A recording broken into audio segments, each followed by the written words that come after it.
Assalamualaikum warahmatullahi wabarakatuh. Alhamdulillah wa syukru ala ni'amillah. Urang ayeuna masih keneh tiasa ditepang dangukeun deui dina acara anu matuh kamemet urang sadayana, nyatana dina pagelaran dongeng Sunda jejer carita Sasakala Aki Ruminta. Ieu dongeng Ki Ruminta atuh sumangga kanu teu acan subscribe geura subscribe heula, ngarah langkung pogot sareng langkung sumangat deui ka si mamangna dina enggoning medar ieu dongengna. Atuh ngarah teu nyangkolong tingkana waktos sumangga ayeuna mah urang lajengkeun deui dongeng Ki Ruminta. Kumaha salajengna? Kalaweng korosak. Si cadar beureum tuluy miceun bedogna dibalangkeun ka tempat anu balah baris rog lawangun deui jurus andalanana dipulas ku ajian lumpuh paninggal. Neneh Sarimanah jeung Juminten tembong seuri sinis, sikepna jelas-jelas ngahampas pisan kanu jadi lawan, katambah gede hate ngarasa di pihakna aya di anu unggul. Kompak harita duanana ngawatek ajian balung wesi sarta itek wesi sasikuna diselapkeun deui dina balik bajuna. Hap, hiat curelat jeleng kolebat. Meh bareng Juminten jeung Nenek Sarimana pating kolebat cirimna miheulaan narajang kasih cadar beureum. Dua leungeun ti dua panarajang pating surubuk arek ngahanca kana sirah oge dada si cadar beureum. Ku si cadar beureum gancang ditakis jeung dibendung ku sapasang leungeunna. Alhasil si cadar beureum anu ngagerog kaget bari awakna ngajengkang meh-mehan rubuh dina luhur lemah. Ngan untung manehna masih keneh bisa ngajaga kaseimbangan badana. Sok sanajan sapasang leungeunna karasa nyeri asa potong balukar tina bantrokna tanaga lapisan ngaliwatan leungeun sewang-sewangan. Corelat jelang suwuk hiuk keduk des jengkang koleang dari deung. Pikeun anu kasakitu kalina si cadar beureum ngadalik deug deui mundur katukan kadorong ku tanaga lawan sarta katempo tina sela-sela juru biwirna ngalaikeun deui getih seger. Si cadar beureum nempo sesa prajuritna ngadon kalabur inggis nempo pamingpinna eleh jajate. Si cadar beureum bati medeng halwe nafsu dina hatena. Tulus ya modar dina poe ieu teh cadar beureum. Sok geura papatkeun jampe modar deuleu. Sombong teuing sia setan. Aing can rumasa eleh jajaten deuleu. Rasakeun ieu panajeng aing sia. Hop, hiat. Si cadar beureum ngajorelat dina gerakan anu leuwih cepet. Tebakan angin panarajangna leuwih kuatur ngabahayakeun. Tapi pikeun Juminten jeung Nenek Sarimanah mah sarua geus pada bisa ngukur nepi ka mana tahapan ajen pangartina lawan. Kuduaan harita terus ditarakis sarta males narajang pilih genti. Ajian lumpuh paninggal mah geus taya gunana jigana teh sabab lawan ngagunakeun ajian balung wesina. Ku kituna si cadar beureum gentak ngagunakeun ajian semu gunting hiung semu plak des keduk des jebrot jerbet dua des jengkang koleang gedebut. Antuk nama si cadar beureum terus ngajengkang rubuh maring lemah tina sumutna nyebrot getih hirup lalambaran. Tapi memang kuat oge daya tahan si cadar beureum teh. Koneal si cadar beureum maksakeun maneh hudang deui terus nangtung tina ngagolerna bari sumengir nahan kanyeri. Leungeunna tuluy nyusutan getih anu masih ngucur mapai gado. Sedengkeun dua sukuna geus nyorongcod teu bisaeun deui ajeg nangtung lantaran si cadar beureum alias Rahayu geus nandangan tatu di jero anu lumayan parna. Sok ilmu naon deui anu rek dipapatkeun ku Andika cadar beureum. Sameme Andika bener-bener ngalayang ku dewek dibere heula kesempatan pikeun ngalawan. Hayo gunakeun deui sia cadar beureum. Cek Juminten bari leumpang ngadeukeutan ka si cadar beureum. Kecerot. Pipi Juminten diciduhan ku si cadar beureum. Atuh teu anta parah deui sak jelebeh. Pipi si cadar beureum ditampiling satarikna nepi ka coplok kuntu hareupna hiji. Cucu ngasia wani nyiduhan banget aing. Rasakeun sia hiuk seuk jebrot. Si cadar beureum ngagerot tarik di barung jeung ngahanyu. Tina sungutna nyebrotkeun deui getih hirup.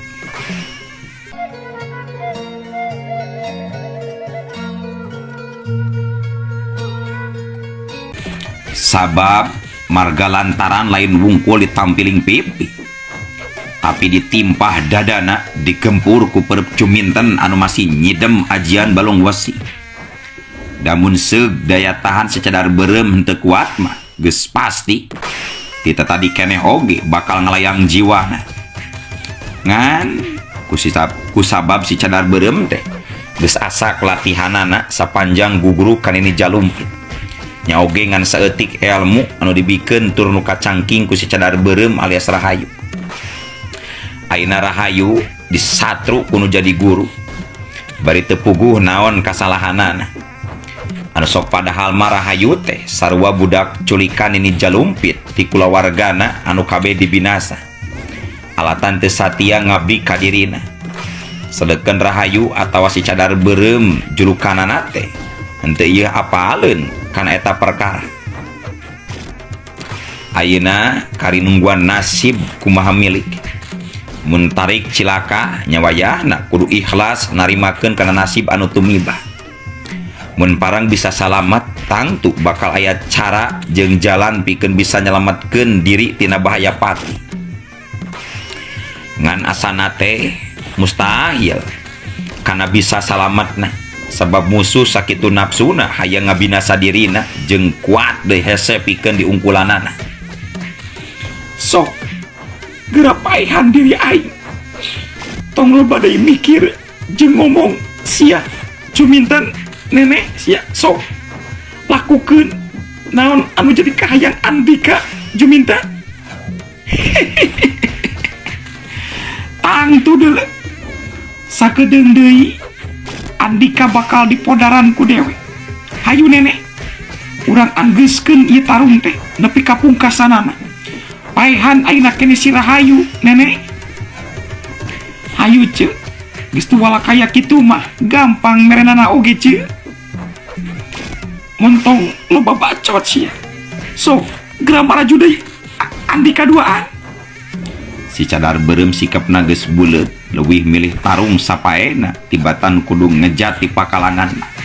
Sakjeung corelat kolebat. Juminten katut neneh sarimana pating corelat deui laluncatan. Tenaga lapisanana diketrukeun. Si cadar beureum sateka pola ngimbangan panajang lawan.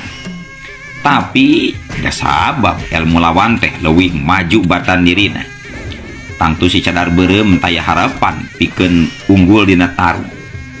Sarta kajadian saterusna kadenge si cadar beureum ngagero panjang bari awakna ngajengkang ka tukang. Tina sungutna nyebrot getih hirup lalambaran. Satu tas anggota badana digempur kuruntuyan panarjang lawan tanpa bisa disingkahan deui. Duak cekuk cebrot jelebet des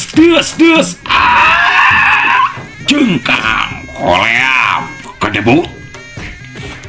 Si cadar beureum terus roboh maring lemah langsung kapiuhan teusik deui. Jeleng neneh sarimanah katut Juminten jung jeleng ka hareup mariksa kaayaan si cadar beureum.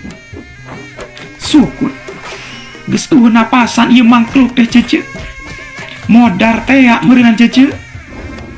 Memang nya nalika dirampak urat gede anu aya dina beuheung jeung pigelangan leungeun si cadar beureum. Tetela geus eueuh geterana naon deui.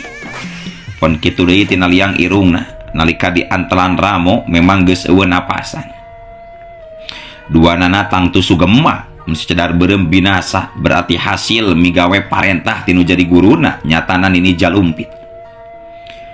kiwari lembur saga ciptaan ngaran tempat khusus komprotan si cadar beureum jadi tumpur pangeusina meh kabeh palastra jeung demi ngayakinkeun bisi si cadar beureum hirup keneh sameme ninggalkeun lembur saga eta waruga si cadar beureum terus dialungkeun kana jero sumur anu di jerona sadia orai garalak jeung pareurahan. Terus anggeus kitu mah leos duanana ari indit ninggalkeun eta patempatan sejarek mulang deui ka Guha Guntur tempat panganjerkanana Nini Jalumpit. Gancangna carita jauh teu burung cundu anggang teu burung datang. Barang Neneh Sarimana jeung Nyuminten parepi langsung nyaritakeun ka Nini Jalumpit yen parentah hasil geus dipigawe. Hebat murid Nini. Tah kitu atuh murid Nini mah. Kudu jagoan tong elehan kawasi cadar beureum. Wah gunana pisan deuleu. Alus Juminten Neneh. Atuh pugue Juminten katut Neneh Sarimana. Asa ngapung irungna dipuji model kitu kudu jadi guruna teh. Juminten atuh dilawan. Saruana Neneh oge hebat. 2 jempol weh pokona mah pikeun Juminten jeung Neneh. Gopur milu muji kaduanana. Manehanana mah teu milu ngajorag sabab masih keneh gering. Tahap kahiji pancen ti diri kula geus hasil dipigawe. Kula miharap engke mun aya dipancen ara di kaduaan kudu mampu ngalaksanakeunana Neneh Juminten. Siap Nini, siap. Muhun mangga Nini. Juminten jeung Neneh Sarimana kompak ngajawabna meh bareng. Tisaprak harita Nini Jalumpit jadi percaya pisan ka Neneh katut Juminten sarta leuwih nama jadi dipake alat kapentingan dirina sorangan pikeun ngancur-ngancurkeun jeung ngabinasakeun musuh-musuh manehna. Jeung kabeh oge atoh we dititah kitu kieu teh nambahan sumangat hayang jadi jawara pilih tanding. Ayeuna urang kocapkeun di tempat anu sejen Julpikar dina mangsa datang wanci anu mustari waktu tatapa dina jero taneuh kudu dimimitian. Pas pisan harita teh peuting-peuting kayaan peuting harita geuman kasieun tang tu aya seutik gedena mangaruhan kana pikiran Julpikar eta kayaan teh ari keungna nya lantaran tapana kudu di lahan pakuburan anu loba tangkal caringin ngajegir maturan tatangkalan sejena di eta tempat anu memang geuman. Ku aki ruminta Julpikar teh awakna terus di ruang dina jero lombang meunang nyieun.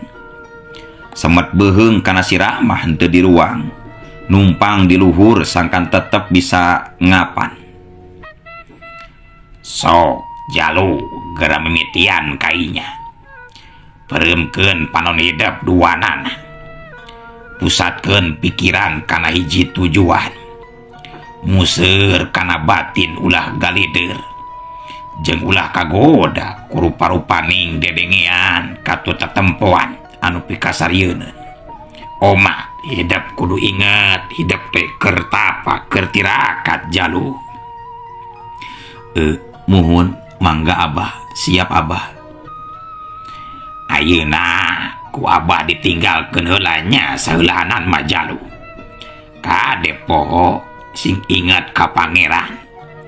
Sangkan hidup salawasna aya dina panang tayungan manten. Nya, sok. Mangga Abah, mangga. Wilujeng Abah.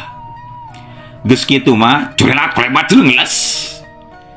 Jadi maki rumintangan sakicep terus nyilas ninggalkeun eta patempatan. Anu katelah nama eta tempat teh Astana Heubeul.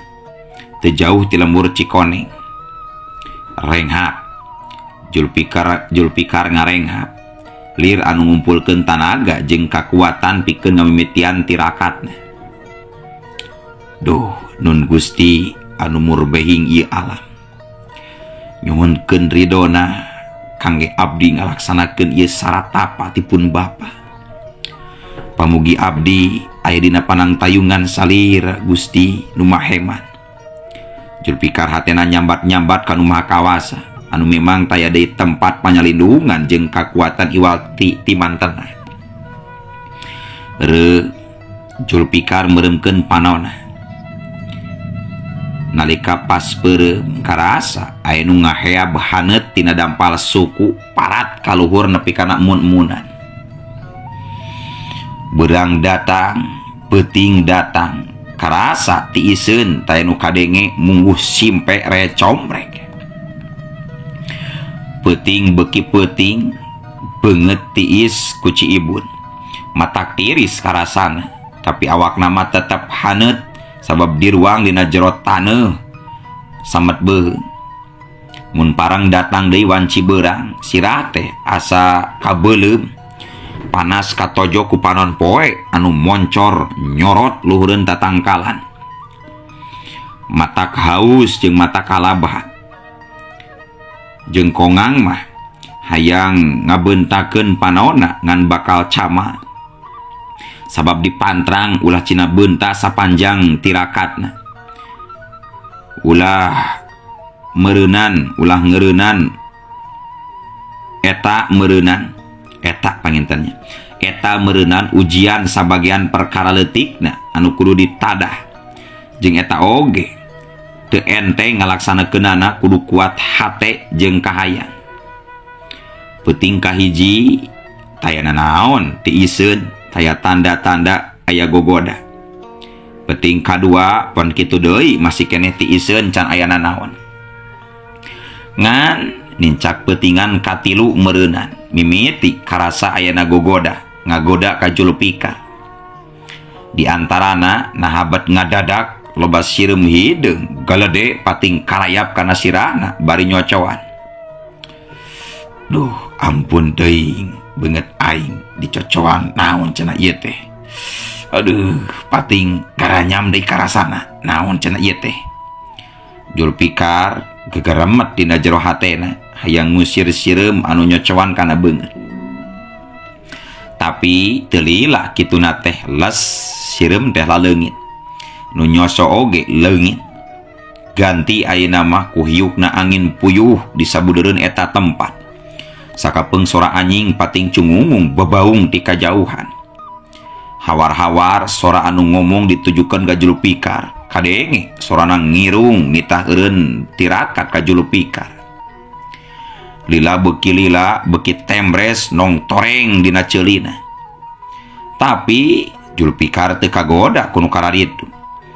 Kajeun bungkeleukan pikasineun oge katenjona ku panon batin.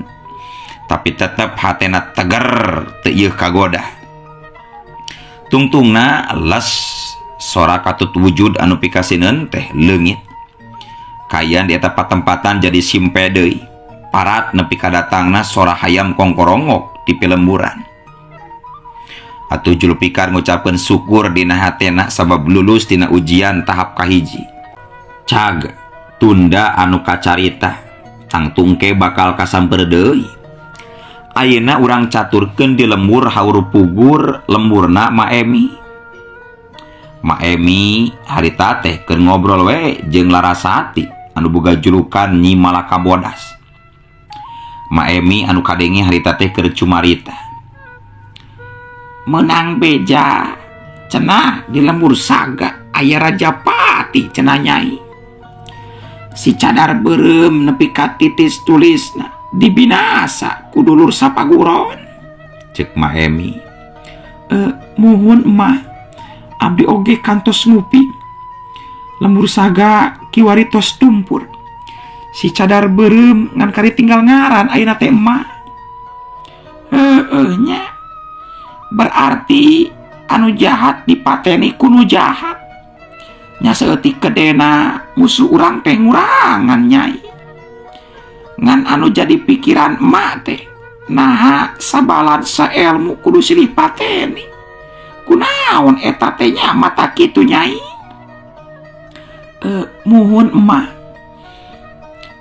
abi oge dengartos, tapi ma oge tangtus langkung uning sareng tiasa ngajudi naon marga lantaranana eta kajantenan teh. Pangpang nama eta guruna Nini Jalumpit pasti anu marintah kitu ka murid-muridna anu sejen, pikeun ngabinasa muridna anu liar geus teu kapake tanagana jika nama emak kitu manawi mah.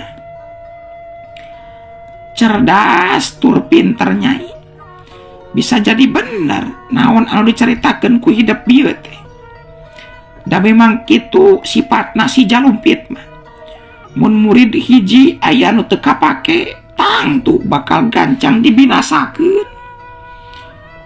Muhun emak sapuk saemutan sareng abdi emak.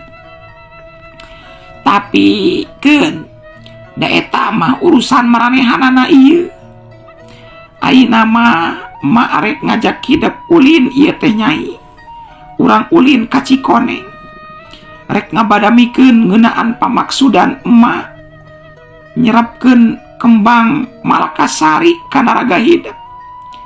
Coagna mah mate arek menta bantuan ka Aki Ruminta. Sakaligus sono we hayang panggih jeung alo katut lanceuk. Kumaha nah hidup saya gak pikeun diajak ini kumaha nyai? Oh, tangtos sayogi atuh emak. Mangga we abdi ngiringan kumaha saena ceuk emak. Bade iraha atuh ngabujeng ka lembur Cikoneng teh emak. Ayeuna atanapi bade enjing emak. Nya ayeuna we hayu peung-peung beurang keneh. Urang ka Cikoneng muru peuting, urang mondok sakalian di ditu. Ma Emi ngajakan mondok di imahna Aki Ruminta. Oh, mangga tuh mak, hayu mak. Larasati gancang ngahayukeun, sumanget mun diajak ka lembur Cikoneng teh, sabab pasti bakal panggih jeung Julpikan. Atuh gancangna carita, duanana terus saringkil. Kembang Malakasari terus dikanjut kunangan. Jepret, panto imah dikunci. Leos ninggalkeun eta patempatan. Ngan nalika keur lumampah lebakeun naringgul bet panggih jeung hiji jalma awe kolot keur leumpang melentung ku payung hideung. Padahal mah harita teh keur teu hujan. Nalika disidik-sidik eta jalma teh leumpangna bet teu napak kana lemah. Leumpangna ngalayang, anggangna 2 jengkal tina lemah.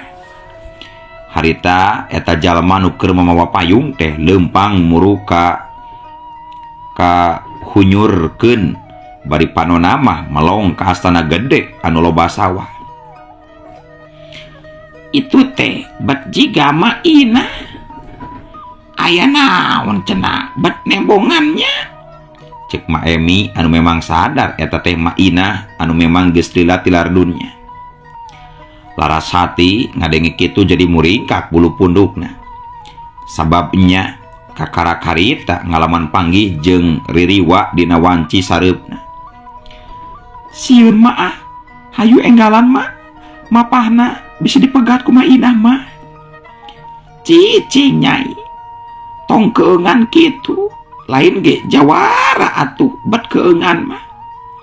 Aina kumarek ditanyanya eta maina kunaon bet nembongan bari sedikit tuh katinggalin ate.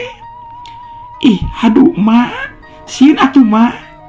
Cicing tuh tingali dari warna oge ngarandeg geuning hayeun ngobrol jeung emak beunang nyai. Memangnya ririwa ma inah teh betuluy ngarandeg bangun aya anu keur didagoan. Larasati teu bisa majar kumaha tuluy nurut kanu jadi guruna. Nungguan Ma Emi anu terus meuremkeun panonna sarta kontak batin jeung ririwa ma inah. Kabeneran jalan teh sepi carang ku anu lalar liwat. Ma inah ieu kuring anu ditembongan ayeuna rek tumanya. Ayeuna aya naon mak bat nembongan deui geuningan mak, cek batin Ma Emi. batina ririwa maina gancang nembalan bari telepas tina sisig nyenol dina huntu anu sapanjang hirupna pagawean nyepah wae. Tulungan anaki, tulungan kuring.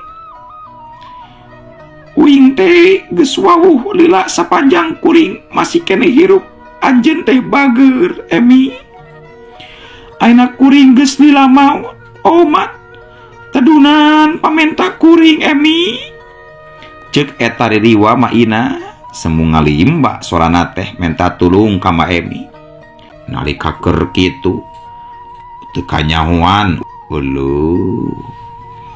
Waktosna kabujeng seep. Ieu dongeng teh urang cakapkeun heula we dugi ka dieu. Insyaallah enjing pageto baris dilajengkeun deui. Assalamualaikum warahmatullahi wabarakatuh.